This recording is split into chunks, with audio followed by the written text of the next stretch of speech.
I'm Diane Darling from Effective Networking. I founded the company in 2000 to help people figure out how they could network better, both online and offline.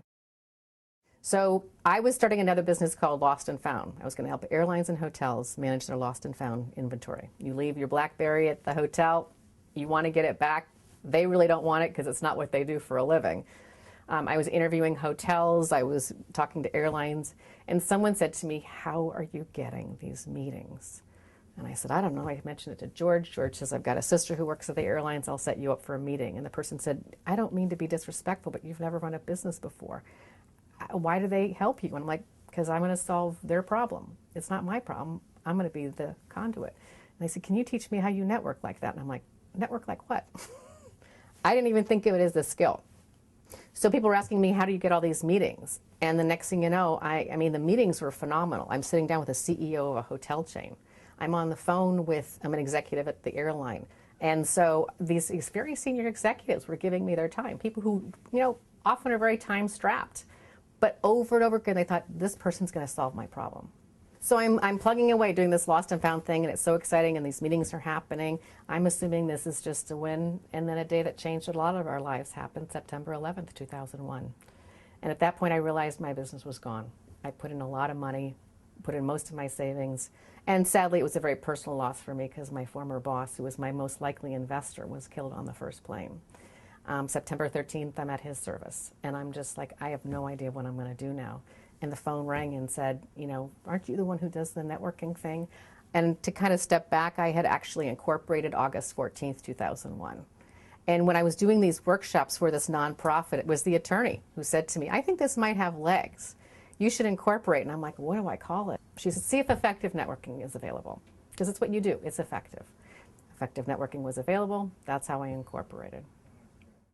There are 3 basic steps to networking: preparation, actually doing the networking, and then the follow-up. And a lot of people only do the middle.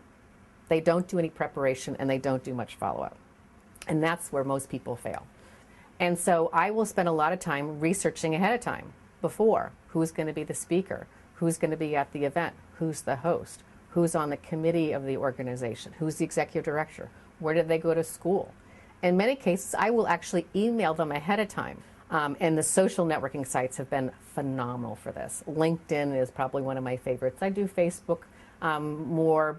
There's ways to do that because it is more social than it is business. LinkedIn is without a doubt, to me, the best of them all. And then the effectiveness is knowing how you behave when you're there. Introducing yourself, being thoughtful, friendly, not being on your BlackBerry, not being on, distracted. Introducing people to each other are some of the great things to do. I have some little tips. I usually wear red or some sort of a color because it's easy to find me. So if someone has talked to me, you can find her. She's in the red jacket or the purple jacket or something along those lines. And then the follow-up at the end. I keep my business cards when I go to an event in a Ziploc bag. I have tried all kinds of systems, and my system is a Ziploc bag. And so I write on the Ziploc bag the name of the event and the date of the event. And the cards go in there. I try being the operative word, within about 2 days to put all of those cards into the database, and I have an email template, and I say, "It was nice to see you at," and I fill in the blanks.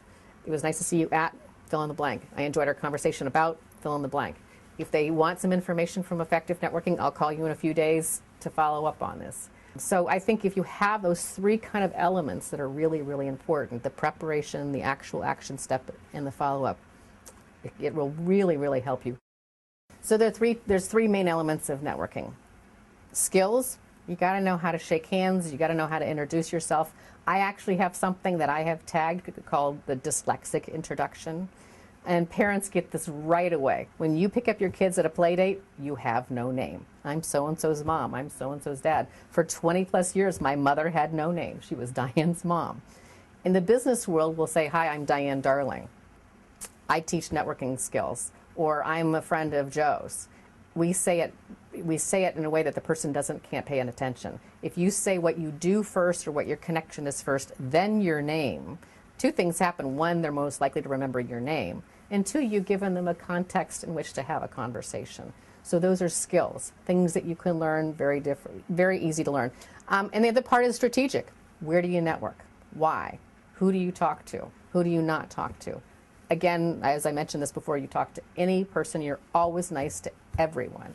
Having said that, it means in some cases you specifically know you do want to talk to somebody specifically. And then the third part is a serendipity. One of the times this happened was absolutely bizarre. I met Dr. Ruth. I met Dr. Ruth because I hit her. I had my briefcase, I had my computer bag, and I turned around in a crowded conference room and I hit this woman, and I was like so embarrassed, and I hit her hard. And I turned and I said, I am so sorry. I apologize. And she goes, that's okay. And I'm like, oh my gosh, you're Dr. Ruth. And I had heard she was at this conference. I couldn't believe it. And I said, you know what? I would love to interview you on networking and people skills. Because if there's anybody who's good at networking and good at people skills, it's you. Could I do that? Strategy. And so I had a couple of different things could happen at that moment. I could let it go, or I could say, what can I do with this? So I had the skills, one, to apologize, two, to make the connection. Would you know it, a month later, I'm having coffee with Dr. Ruth in a coffee shop in New York. So you've got your skills, you've got your strategy, and you've got your serendipity. Strategy is very, very important. Luck comes into it, serendipity, whatever you want to call it, is absolutely true. But when you have strategy, you really kind of save a lot of time.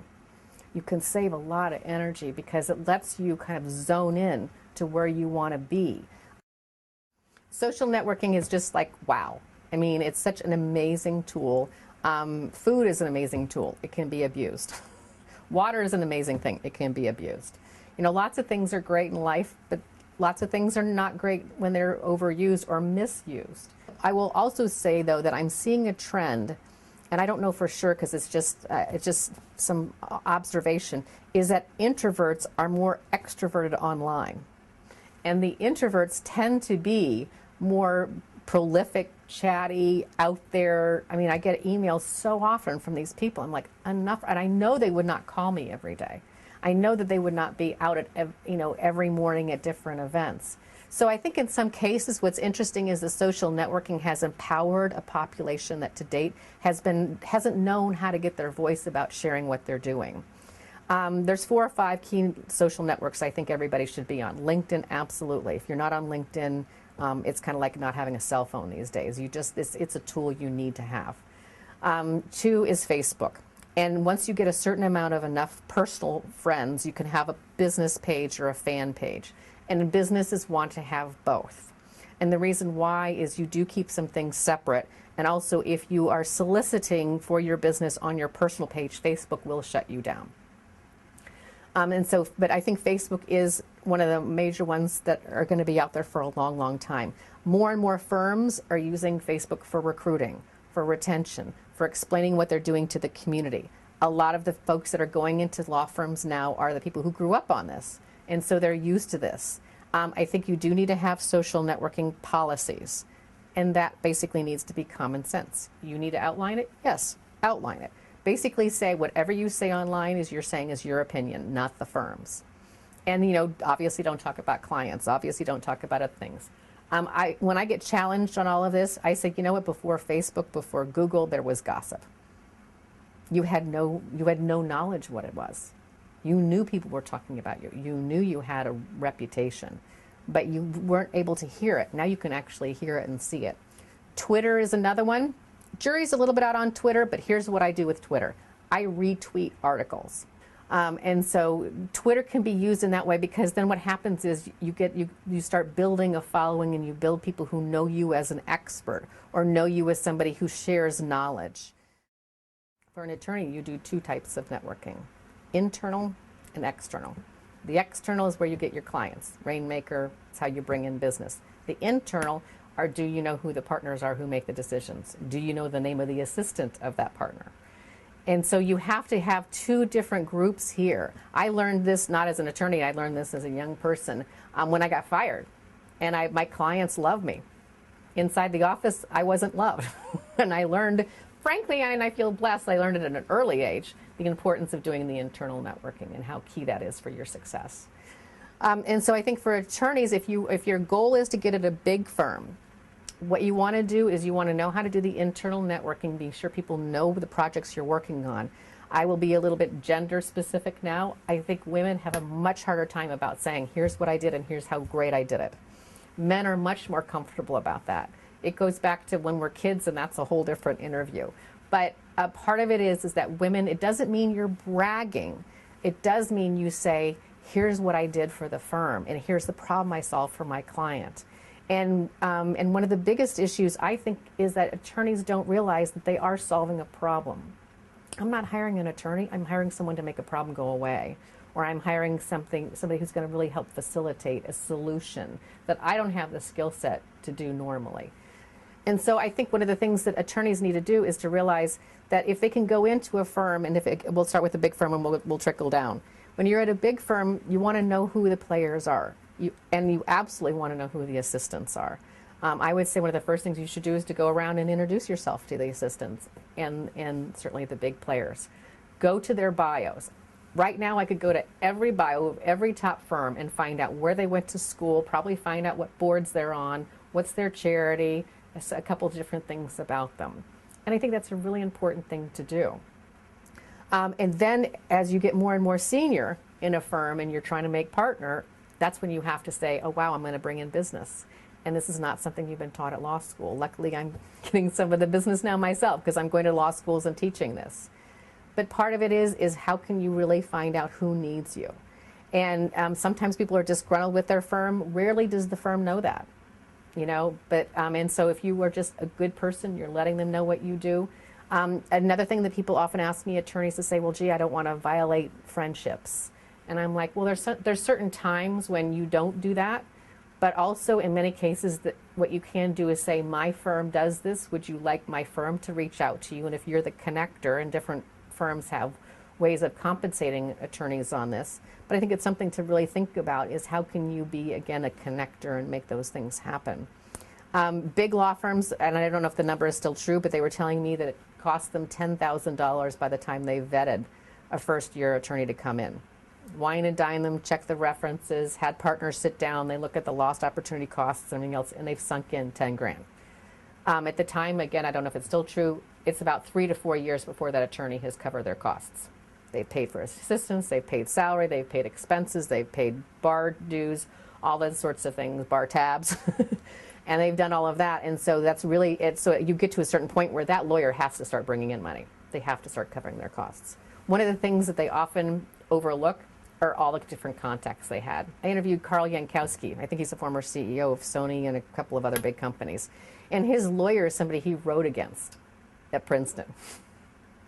So in many cases, you forget that the contacts you had in school are going to be the people who you're going to be starting to do business later on.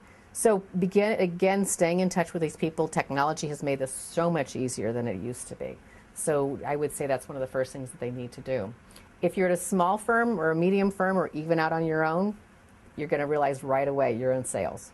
Cross-selling is another thing. If you're at a medium firm, large firm, cross-sell. And even small firms, you can cross-sell to other firms. And, you know, and begin to have a referral pool and begin to have ways for people to know who do you do and what do you do. For ethics and conflict of interest, in some cases you can't work on a case. You have to, you know, to take yourself out of that. So I think one of the things that attorneys really need to do, though, is really stop thinking I'm selling somebody services and say, I'm here to solve your problem. Who needs that?